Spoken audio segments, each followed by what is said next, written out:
So, how's your joy today? Great. Good. Great. All right. Answer this for yourself on a scale of 1 to 10. 1 being I have absolutely no joy at all, and 10 being I'm on the doorsteps of heaven. How's your joy? You got your number? You know where you are? Hang on to that. We're nearing the end of Philippians, and if we've seen anything, Philippians is about what? Joy. I kind of gave that one away for you. All right. The big thing, though, that we are learning about joy is that you choose your joy.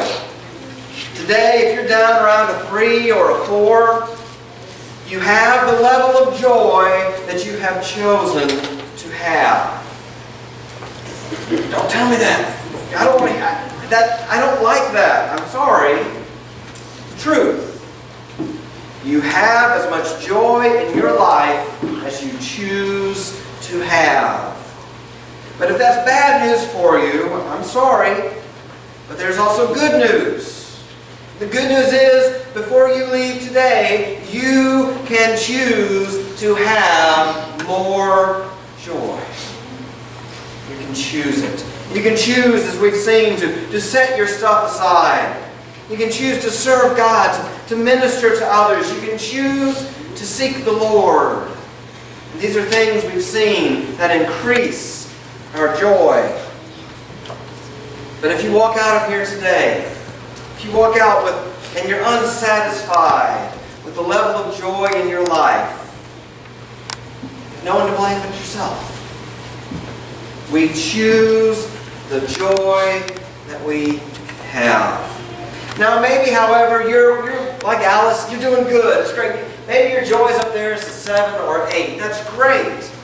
The worship's been good. It's been different, and that's just a wonderful change. But if you're honest with yourself, in a little bit, after we get to go down and eat, then we get to go home, your joy drops. Do you find that? It's all wonderful and great when you're together here in the house of the Lord. And then you go home, you start falling, and your joy starts drifting, and you're not where you were when we were gathered together in God's house. I've got great news for you today also. God has a message specifically for you in this situation. A message on how to get off the joy roller coaster. How to have that steady, dependable joy in your life. How you can choose it. God has a word for you today. Whichever side of the spectrum you're on, He has a word for you, and He has a secret for you today. Are you ready? Let's get started. Philippians chapter 4, verse 10. Second. Philippians 4:10. But I rejoiced in the Lord greatly, now that at last you have revived your concern for me. Where was Paul when he wrote this letter? He was in prison. Not exactly what you consider a joyful thing. And as we have mentioned several times, prison in those days is not the same as prison today. He did not have cable and air conditioning. He didn't have his own in-room plumbing. In fact, if you were in prison in those days, you didn't have anything that somebody else didn't provide for you.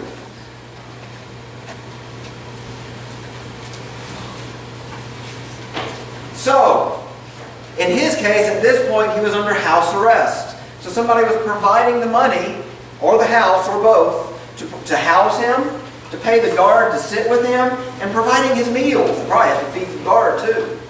So he rejoiced greatly because the Philippians have, after a long time, revived their concern. They sent a gift to Paul to provide for his needs. They sent it, if you remember earlier, with Epaphroditus. And so he rejoiced greatly now, at long last.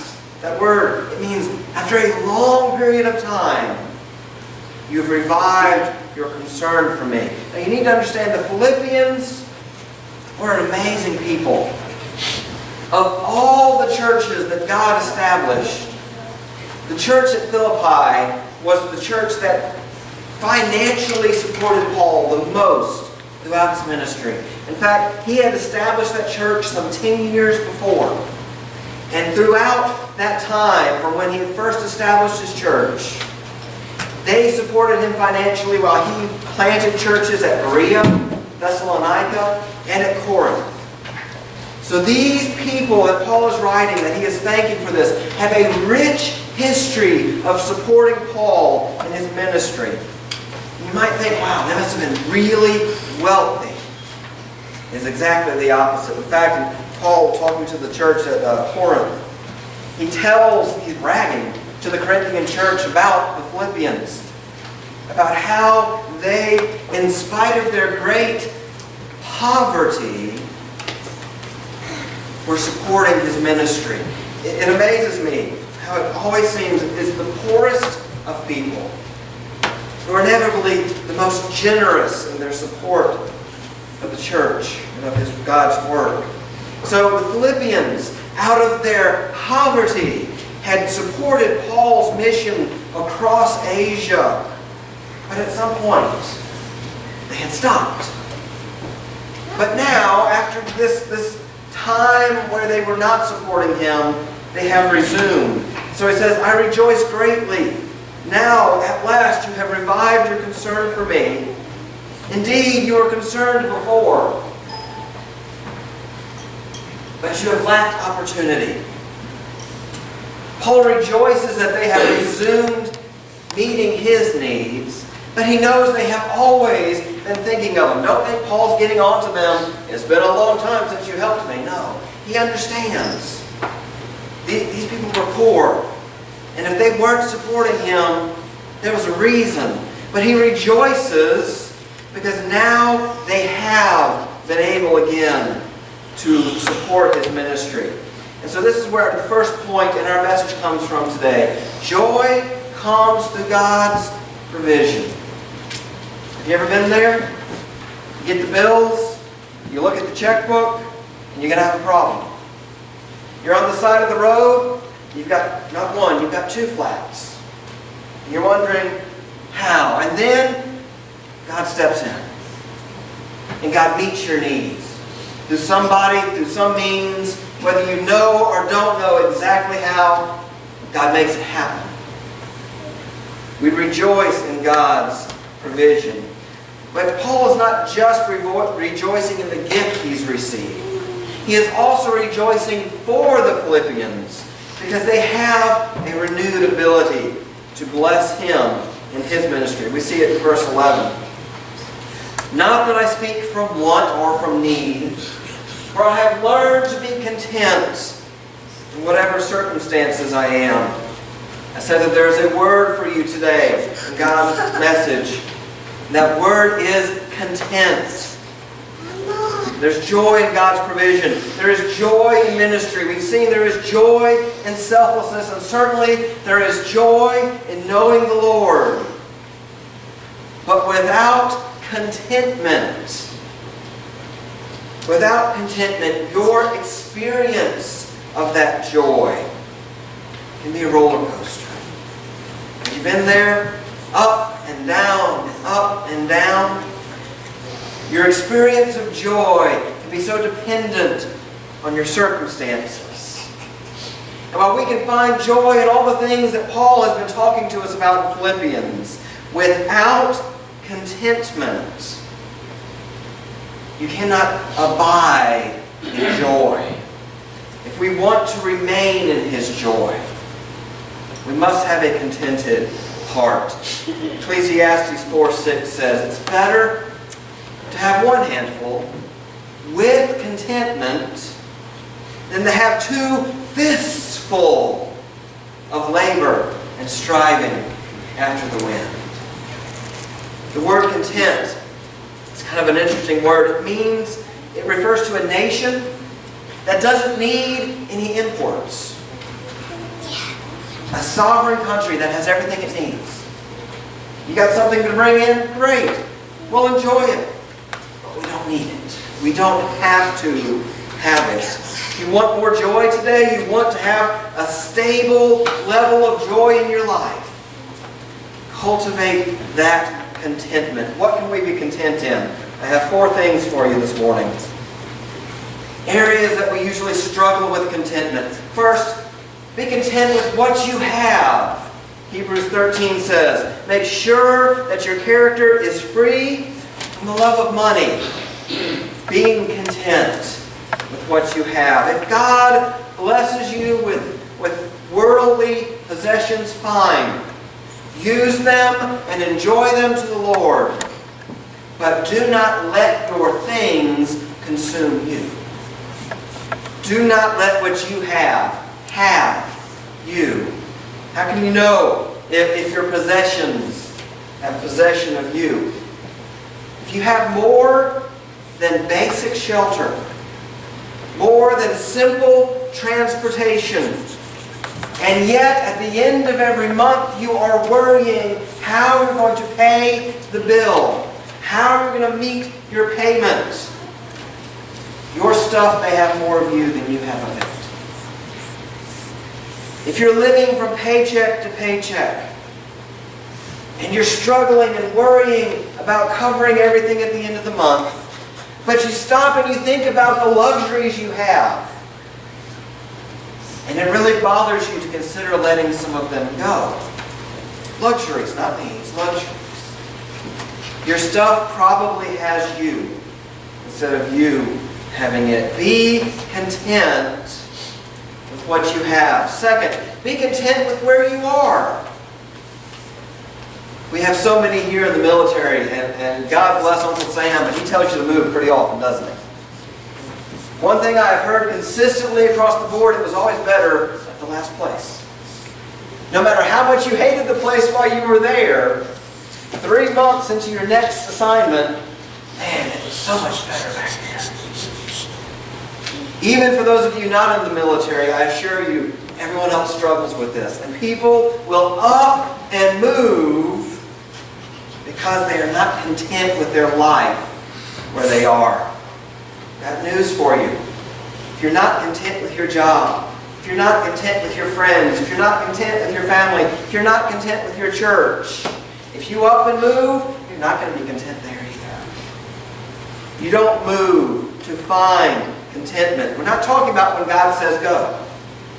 Now, if God says go and you don't go, guess what? You're going to be discontent. That's a different level. That's still, you're not obeying God. But we are talking about not being satisfied with life where you are. The whole idea that the grass is greener somewhere else. Be content where you are. Third, be content with what you do. You hate your job? There's nothing wrong with wanting to advance in your job. That is all right. But pursuing a job just because you're not content with the job you have is not going to help you. Work is a blessing. God made work before sin entered the picture. Sin has made work difficult. And so, work is not necessarily fun. It is a blessing. Let's be honest. Unemployment's like 10% right now. If you have a bad job, that's better than not having any job. You want to find out? Go complain to your boss about your bad job and find out what it's like. He'll let you. There are a lot of people who need jobs. And so it's what I tell my kids a lot. You don't always have to like what you have to do. You don't have to like your job. But you can still choose to be content in your work because it is God's means of providing for your need. It is God's means of blessing you with something to do. I've sat at home without a job. You go crazy. And guys especially, if you're going crazy and you're taking care of your kids, it's doubly difficult. Amen? Okay? Work is a blessing. Be content in what you do. Number 4, be content with who I am with. Oh, if my wife can only be more like this. That's a dangerous place to go. Kim shared with me this week that she learned that there are websites out there. Websites for you to go as a married person to find other married people to date. Wow. You know, I keep telling myself I will stop being shocked at the level our world is falling to. And then it comes back and finds a new way to surprise us. You want to empty your life of joy? Be discontent with the person God has blessed you to spend that life with. Maybe you say, well, God didn't really bless me with my spouse. I mean, that was a bad decision I made years ago, and I'm just having to put up with it now. Fine and good. But God can still bless you in your marriage, even if you don't think it was the right decision when you made it all those years ago. God can bless you if you will choose to trust Him and give yourself to that marriage as He intended. If you choose to be discontented with your spouse, you can leave your joy at the door as you head out today. You won't be needing it. If you take it with you, you're just going to lose it. Be content with who God has given you. How your toes doing already? Anybody got some sore toes? All right. Contentedness. It is the key to lasting and stable joy in our lives. But how do we get it? How do we gain contentment? I mean, we've studied joy. We understand God fills us with His joy. It is the blessing of His expression, His reaction. We get to experience it. His reaction to us and to our choices and our actions. But contentedness is learned. What did Paul say?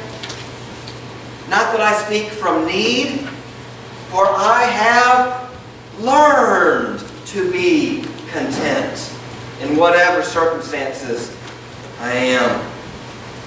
Contentedness is learned. If you will, it is an elective in the school of life. It is an elective that has 2 classes. And if you want to understand contentedness, you must pass both of them. And they are both found in verse 12. I know how to get along with humble means, and I also know how to live in prosperity. Humble means and prosperity. Let's take time and look at these 2 life classes, if you will. And you consider, as we look at them, have you had this class? Are you in one of them now? Are you repeating one of them now? Humble means, literally, it means being made humble, being brought low. This is God taking you down. There's certainly a place in our life for humbling ourselves. Not to the point where we take pride in our humility. But that's not what this is. This is God humbling you. This is God pulling you down, stripping away everything you think you need so that you can see truly what you need, how little of the things and how much of Him. Have you been there? Have you had the class of being humbled? Have you been where it seems like God is just taking everything away? Why does He do that? He does it so that we can see His provision. He does it to show us His grace and His glory. He does it to show us that He alone is enough for our lives. Now, if you say you've been there, if you say, yeah, I've had that class, here's the more important question. Did you learn from it?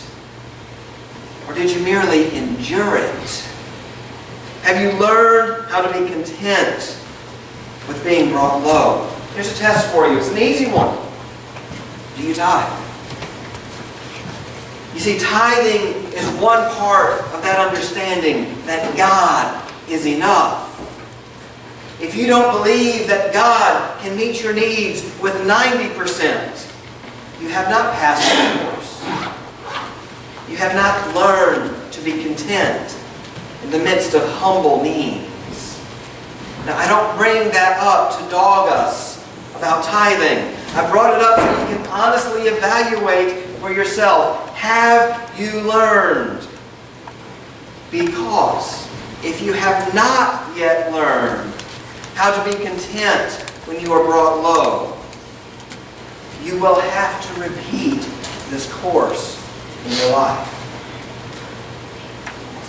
Those of you who say, yeah, I've been brought low. Anyone admit to the fact you've been brought low more than once? Yeah.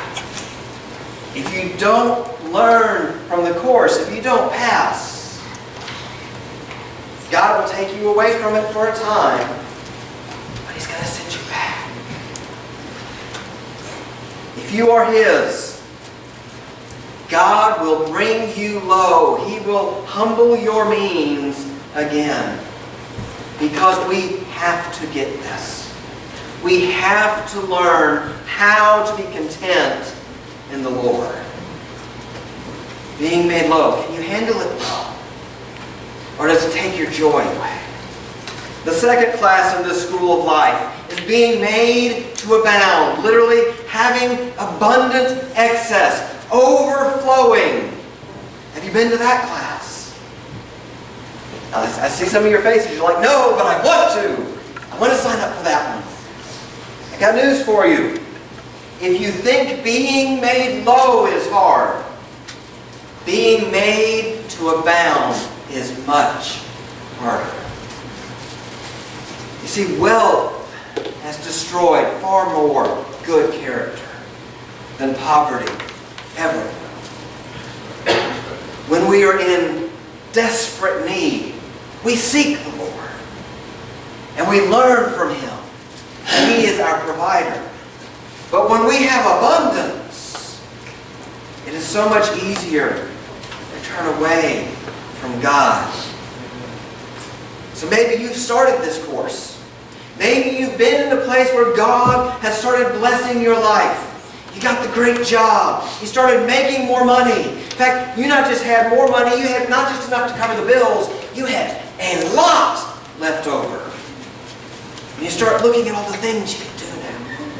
You start thinking of all the ways that you can spend your money and your time. But you also started looking away from God. I'm sorry, you just failed. You have failed the class. Go home. You can try again next semester. And it all just evaporated. The job, the money, it's gone. It's not gone to the point of being made low, but it is gone to the point where you are back to just getting by. You failed the test. You failed the class. See, God is testing us, trying to grow us, trying to teach us. And He allowed abundance into your life, and you handled it badly. If that happens, He loves you too much to leave you there. And so He will take it away. Psalm 62 says, if riches increase, do not set your heart upon them. See, it is so easy to get turned away from seeking the Lord by the wealth of this world. But what did Jesus say? He said, it is easier for a camel to go through the eye of a needle than for a rich man to enter into heaven. When the disciples heard that, they were very astonished. And what did they say? How can anyone be saved? Jesus' answer to them is, with men this is impossible. But with God, all things are possible. There are certainly some very wealthy people in the kingdom of God, but not many. No, by no means most. And of those who are wealthy, guess what? You really don't hear about it. You don't see it. They don't flaunt their wealth. They don't make themselves obvious. Because they've been to this class and they have learned that in their wealth they are no different than anybody else. They are only given a greater stewardship in order to glorify God. And so, you say you want to take the class in abundance. I tell you, you will not pass the class until you can receive the abundance and let it pass through your hands. Until you can receive it and let it come into your life and go out of your life to bless others without regret, without bitterness, without worry. Until you can give as abundantly as God blesses you. You will not pass the class of being content in abundance. 2 classes. Being made low and having overflowing abundance. You learn contentment in these 2 ways. You may need to take the class multiple times. And even if you pass the class, God may send you back to it for a refresher. But the goal is always the same.